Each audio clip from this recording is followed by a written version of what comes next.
Hello welcome back to my channel. അപ്പോൾ ഇത് രാവിലെ തന്നെ നല്ല മഴയാണ്. രാവിലെ നല്ല ഒരാഴ്ചയായിട്ട് ഇവിടെ നല്ല മഴയാണ്. അപ്പം ഞാൻ വേഗം രാവിലെ അടുപ്പ് കത്തിക്കാനുള്ള പരിപാടികളൊക്കെ നോക്കി കേട്ടോ. അടുപ്പ് തണുത്ത കാരണം ഒരുപാട് ബുദ്ധിമുട്ട് കത്തിക്കാൻ വേണ്ടിയിട്ട്. പിന്നെ ഞാൻ നല്ലോണം ഓലക്കൊടിയൊക്കെ വെച്ച് നന്നാക്കിയിട്ട് കത്തി കിട്ടിയിട്ട് അടുപ്പ്.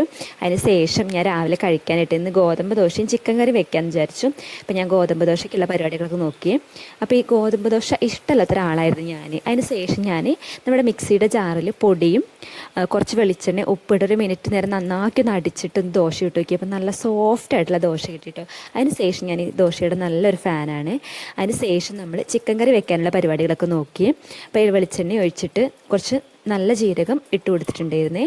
അതിന് ശേഷം ഉള്ളിയും കറിവേപ്പിലയും കുറച്ച് ഉപ്പിട്ട് നന്നാക്കി ഒന്ന് വഴറ്റി കൊടുത്തിട്ടുണ്ട്. അതിന് ശേഷം തക്കാളിയും കൂടി ആഡ് ചെയ്തിട്ട് ഇട്ട് കൊടുത്തിട്ടുണ്ട്. അപ്പം ഞാൻ തലേ ദിവസം ചിക്കൻ കുറച്ച് മസാലയൊക്കെ തേച്ചിട്ട് ഫ്രിഡ്ജിൽ വെച്ച്. അപ്പോൾ നമ്മൾ ഈ ഉള്ളിയൊക്കെ വഴറ്റുന്നേക്ക് കുറച്ച് മസാല ഇടുന്നുള്ളൂ കേട്ടോ. സാധാ നമ്മൾ മസാലയൊക്കെ തന്നെ ചിക്കൻ മസാല, മല്ലിപ്പൊടി, മഞ്ഞൾപ്പൊടി അങ്ങനത്തെ ഐറ്റംസൊക്കെ ഇട്ടിട്ട് നന്നാക്കി ഒന്ന് കുറുകി ചാറിൽ വെക്കാമെന്ന് വിചാരിച്ചിട്ട്. എന്നാൽ ചോറിൻ്റെ കൂടെയും ദോശേൻ്റെ കൂടെയും നമുക്ക് കൂട്ടാലോ. അപ്പോൾ അത് ഞാൻ മസാല തേച്ച് വെച്ചിട്ടുള്ള ചിക്കന് അതിലേക്ക് ഇട്ട് കൊടുത്തിട്ടുണ്ടായിരുന്നു. അപ്പോൾ അതൊരു കുറുകിയ പരുവത്തിലും കിട്ടാൻ വേണ്ടി അധികം വെള്ളം ഒഴിച്ചിട്ടുണ്ടായിരുന്നു കേട്ടോ. ചിക്കനിന് വെള്ളം ഇറങ്ങി വരും എന്നെല്ലാവർക്കും അറിയാമല്ലോ. അപ്പോൾ നല്ല തിളച്ച് വന്നിട്ടുണ്ടായിരുന്നു. അപ്പോഴേക്കും നമ്മുടെ വെള്ളം ചൂടായിട്ടുണ്ടായിരുന്നു. അപ്പോൾ ഞാൻ അരി കഴുകാൻ പോയപ്പോൾ കണ്ടൊരു കാഴ്ചയാണ് നമ്മുടെ അണ്ണാൻകുട്ടി തേൻ കുടിക്കുന്നത്. അപ്പോൾ നമ്മൾ അരിയൊക്കെ ഇട്ട് കൊടുത്തിട്ടുണ്ട്. അപ്പോൾ തന്നെ സമയം 7 മണി ആയിട്ടുണ്ടായിരുന്നേ. ഞാൻ പിന്നെ മോളെ വിളിച്ച് ചായ കുടിക്കാനുള്ള പരിപാടികളൊക്കെ നോക്കി. അത് കഴിഞ്ഞപ്പോൾ ചോറ് വെന്തിട്ടുണ്ടായിരുന്നു. അപ്പോൾ അത് ഊറ്റി വെച്ചു. അപ്പോൾ ഇത്രയേ ഉള്ളൂ. ഇഷ്ടമായ ഷെയർ ചെയ്യുക, ലൈക്ക് ചെയ്യുക, സബ്സ്ക്രൈബ് ചെയ്യുക.